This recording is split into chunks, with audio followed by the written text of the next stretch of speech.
and I accept the suffering in moving towards my target. I'm going to get knocked down. I got to get up. The race is going to be painful. I'm going to get tired. I'm going to get fatigued. I'm going to get rejected.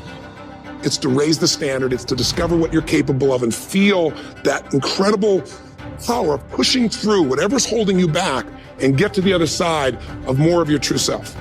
You waste a bunch of time when you're young. You think you got forever and you waste time. And whether it's doing stuff that's not productive, whether it's going out, getting drunk, whatever dumb things you waste time doing, whether it's just wasting time. I'm going to fall behind. Then I'm going to go in the lead. Then I'm going to fall behind again. I'm going to have all kinds of suffering to get to that finish line. And I'm willing to accept that suffering in order to win. And you need to accept the suffering as well. What you don't need to accept is the type of suffering that is put upon only in your own head, put upon by outside forces, the type of suffering that most people go through every single day, that is totally unnecessary suffering, that causes you not to go through the real suffering that gets you closer to your goal. If you're suffering emotionally, if you're suffering because of what other people think about you, if you're suffering because of these dream stealers in your life, this is what I'd call false suffering that gets you nowhere. You're going to suffer, and you should embrace the suffering. It's actually a beautiful thing. There's something beautiful once you say, I'm going to have to suffer to get there. But this suffering's beautiful because here's the truth. The price you will pay to get your dream pales in comparison to the price you will pay if you don't get your dream. That's what this game's all about. And look at the best in the world in anything. Tiger Woods, what's his vision? To win golf tournaments? No, to be the best that ever lived. That's his goal. That's his vision. But here's what's interesting. He backs it up with rituals. If you just have a vision and you don't have the rituals, stop lying to yourself. His rituals are, he started doing things nobody did before. He went and started lifting weights. Golfers lifting weights? No way. He went out and he changed his swing when he was the best in the world because he realized in order to be the best that ever lived, he's gonna have to change his swing. If you know anything about golf, you don't change your swing when you're the best.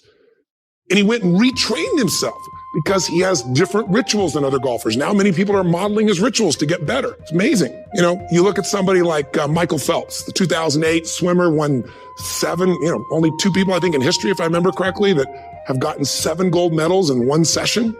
See, the price you'll pay to get your dream to get to the finish line is short term. It's a year, it's 5 years, it's 10 years. It's 15 years, whatever it is, to get to your dream body, your dream business, your dream relationship, your dream finances. It's a short-term suffering, which pales in comparison to living the rest of your life without that relationship, the rest of your life without that business, the rest of your life without that achievement.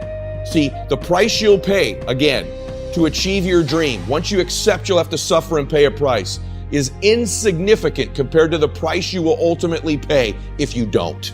That's a lifetime of suffering.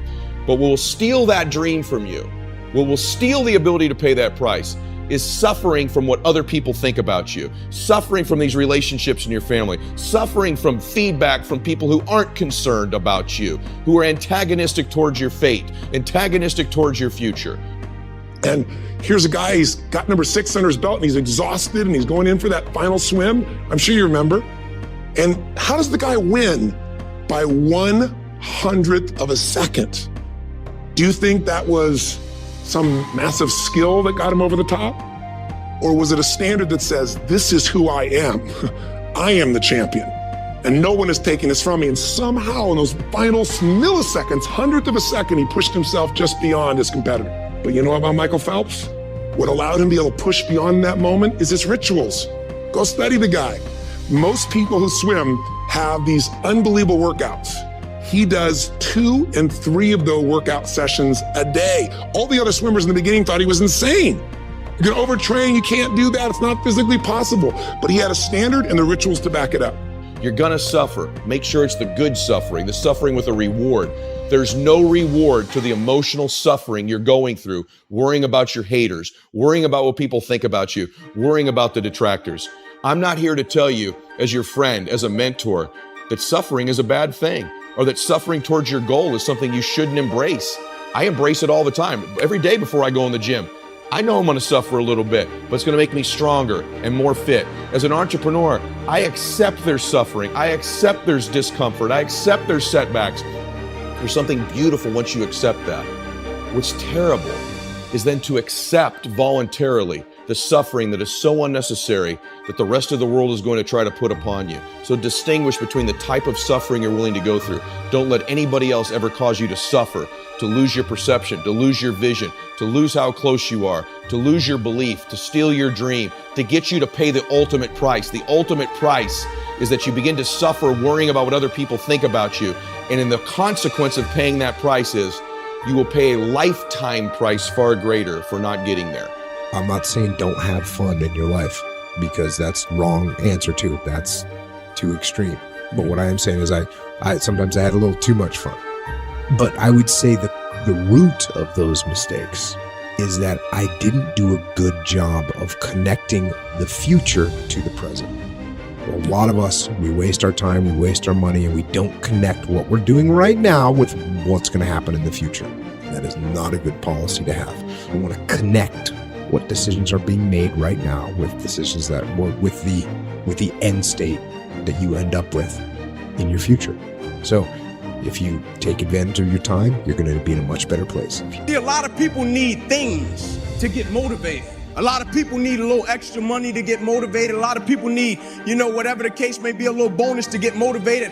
I don't need anything but breath in my body and life. And every day I wake up, I understand I got 2 children depending on me. I understand I got a wife depending on me. I understand I got a world that needs me. The reason I go at life with the passion and the zeal that I go at it with is because I understand every day of my life is somebody in the world that is dependent on me. It may not be you. And if it's just about you, you're in trouble, because I'm telling you, you're going to hit something in life that's a lot tougher than you, and it's going to test your will and it's going to test your heart. And if it's just about you and if it's just about the product, it will crush you. Every day I get up, I understand it's somebody in the free world that's looking at me to see if I'm going to keep going, and so I can't quit.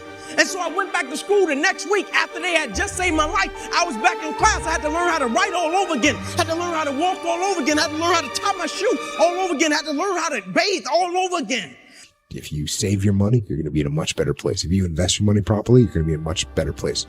If you train and you treat people, if you train hard, you're going to be in a much better place. If you treat people respectfully and you build relationships, you're going to be in a much better place. If you do the opposite of those things, you're going to be in a worse place. If you treat people like dirt, it'll come back to bite you. If you waste your money, you won't have it. If you waste your time, you'll run out. Even if you are 40 or 50 or 60 or 70, doesn't matter. You're in the game now, and that's what counts.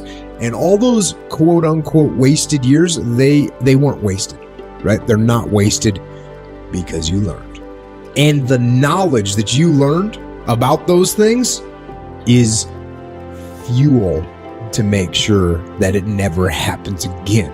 I had to learn how to live life all over again. Never one time did I say, let me go home, I need a break. Every single aspect of my life, I live by this thing called empty the bucket.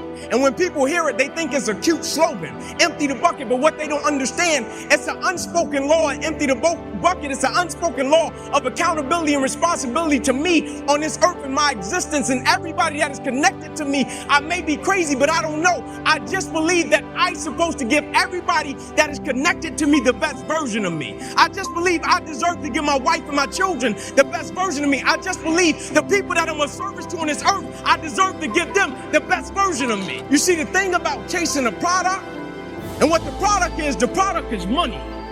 The product is a house, the product is a car. The thing about chasing a product, the product can always change. And if your performance is always based upon the product, what happens when the products change and you don't take pride in what you do? But the thing about loving the process, everybody wants the prize, but nobody loves the process.